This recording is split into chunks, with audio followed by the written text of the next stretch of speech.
Betting యాప్లు చాలా ప్రమాదకరమైనవి. ఇవి జూదం. దీనివల్ల ఎందరో మానసికంగా కుంగిపోతుంటారు, అప్పుల పాలవుతుంటారు. అప్పులు తీర్చే మార్గం లేక ఆత్మహత్యలు చేసుకుంటుంటారు. ఇలాంటి కథనాలు తరచుగా మనం దినపత్రికల్లోనూ, టీవీ మాధ్యమాల్లో కూడా చూస్తుంటాం. అలాంటి బెట్టింగ్ యాప్లను ప్రమోట్ చేస్తున్నది మనకు తెలిసిన సినిమా తారలు, మనకు తెలిసిన టీవీ నటీనటులు. వీటిని ఎందుకు ప్రమోట్ చేస్తున్నారంటే వాళ్లకు ఆర్థికంగా కొంత బెనిఫిట్ ఉంటుంది కాబట్టి అవి చేయబోయే నష్టం ఏమిటి అనేది గ్రహించకుండా వీటిని ప్రమోట్ చేస్తున్నారు. ఇది ప్రమాద స్థాయికి చేరుకోవడంతో పోలీసులు కన్నెర్ర చేశారు. ఈ ప్రమోట్ చేస్తున్న అందరికీ పోలీసులు నోటీసులు జారీ చేసి విచారణకు రావాల్సిందిగా వెల్లడించారు. అయితే ఇది అత్యంత ప్రమాదకరమైన ఇష్యూ అనేది అందరికీ తెలిసిందే. కానీ దీన్ని మరో కోణంలో కూడా చూస్తున్న మేధావులు ఉన్నారు. వాళ్ళు ఏంటంటే ప్రభుత్వం మీద కక్షతో లేదా ప్రభుత్వ నిర్ణయం పట్ల దురుద్దేశంతో ప్రస్తుత కాంగ్రెస్ గవర్నమెంటు సినీ పరిశ్రమ మీద కన్నెర్ర చేస్తుంది అనే ఆరోపణలు కూడా చేస్తున్నారు. అయితే జరిగిందేమిటి, జరుగుతున్నదేమిటి, జరుగుతున్న నష్టం ఏమిటి అనే విషయాలు వాళ్ళు గ్రహించినట్టుగా లేరు. కేవలం ప్రస్తుతం ఉన్న తెలంగాణ ప్రభుత్వ అధినేతలను లక్ష్యంగా చేసుకొని ఒక నేరాన్ని అరికట్టడానికి పోలీసులు చేస్తున్న చర్యను కూడా తప్పుపట్టుతూ కథనాలు ప్రసారం చేయడం, వాళ్ళు ప్రజల వైపు ఉన్నారా లేదా ఈ నష్టం చేస్తున్న సెలబ్రిటీల వైపున ఉన్నారా అనేది అర్థం కావడం లేదు.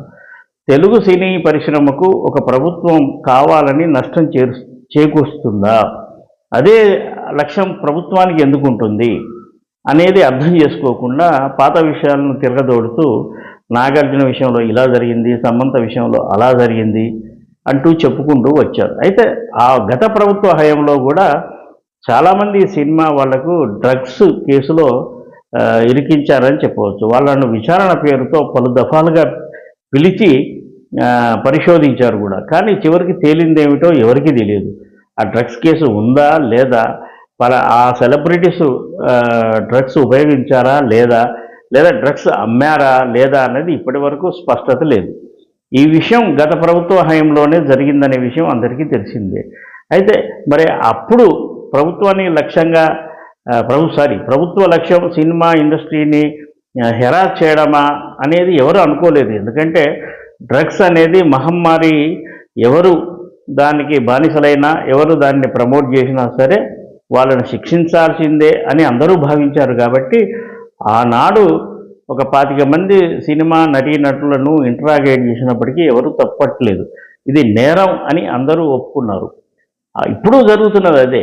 అది వ్యక్తిగతంగా నేరం, అది సమాజానికి కీడు. అయితే ఇది కూడా అలాగే. ఇది యువతను నిర్వీర్యం చేసేది బెట్టింగ్ యాప్లను ప్రమోట్ చేయడం ఖచ్చితంగా అది నేరంగానే పరిగణించాలి. మిగతా రాష్ట్రాల్లో ఎలా ఉందో వేరే విషయం. తెలంగాణలో మాత్రం ఈ బెట్టింగ్ యాప్ల మీద, క్లబ్ల మీద నిషేధం ఉన్న విషయం అందరికీ తెలిసిందే. ఈ విషయాన్ని గతంలోనే పోలీసు వర్గాలు ఆయా సెలబ్రిటీలను హెచ్చరించాయి. దాన్ని గమనించిన కొందరు మళ్ళీ దాన్ని రిపీట్ కాకుండా జాగ్రత్త పడితే, మరికొందరేమో డబ్బు కోసమో మరే దానికోసమో వాళ్ళు కొనసాగించారు. దానివల్ల ఇప్పుడు పోలీసు నోటీసులు అందుకున్నారు. దానికి ఇంట్రాగేషన్ కూడా హాజరవుతున్నారు. మంచో చెడో వాళ్ళ ఇంట్రాగేషన్ తర్వాత వాళ్ళకు ఎలాంటి శిక్ష పడుతుంది, లేదా కేవలం హెచ్చరికలు చేసి వదిలేస్తారా అనేది వేచి చూడాలి. కానీ దీన్ని తెలుగు చిత్ర పరిశ్రమ మీద టార్గెట్గా మాత్రం భావించడానికి వీల్లేదు. ప్రభుత్వం ఒకవైపు గద్దర్ పేరుతో తెలుగు చలనచిత్ర పురస్కారాలను పునరుద్ధరించాలనే ప్రయత్నాలు చేస్తున్న ఈ నేపథ్యంలో నేరపూరితమైన చర్యలకు పాల్పడిన సెలబ్రిటీలకు నోటీసులు ఇవ్వడాన్ని కొందరు పాత్రికేయుల ముసుగులో తప్పు పట్టడం, కథనాలు రాయడం, కథనాలు ప్రసారం చేయడం సబబు అనిపించుకోదు. వాళ్ళ ఉద్దేశం ప్రభుత్వ అధినేతలు వాళ్ళను లక్ష్యం చేసుకోవాలి. వాళ్ళ పరిపాలన మంచి చెడులను విశ్లేషించుకొని దాని మీద మాట్లాడాలి. కానీ ప్రభుత్వ చర్యను, పోలీసుల మనోస్థైర్యాన్ని దెబ్బతీసే విధంగా తెలుగు సినిమా ఇండస్ట్రీని టార్గెట్ చేశారు, తెలుగు సినిమాను భయపెడుతున్నారు, భయపెట్టిస్తున్నారు అనే విధంగా కథనాలు ప్రసారం చేయడం మాత్రం సబబు అనిపించుకోదు. ఈ విషయంలో ప్రభుత్వం వేరు, పాలనా వ్యవస్థ వేరు, ప్రజలకు జరుగుతున్న నష్టం వేరు. సెలబ్రిటీల ముసుగులో ఉన్న కొందరు కేవలం తాత్కాలిక బెనిఫిట్ కోసం ఒక సమాజానికి, ఒక యువతకు చెడు చేస్తున్నామనే విచక్షణ మర్చిపోయి ప్రచారకర్తలుగా ఉండడం మాత్రం ఎవరూ క్షమించరు.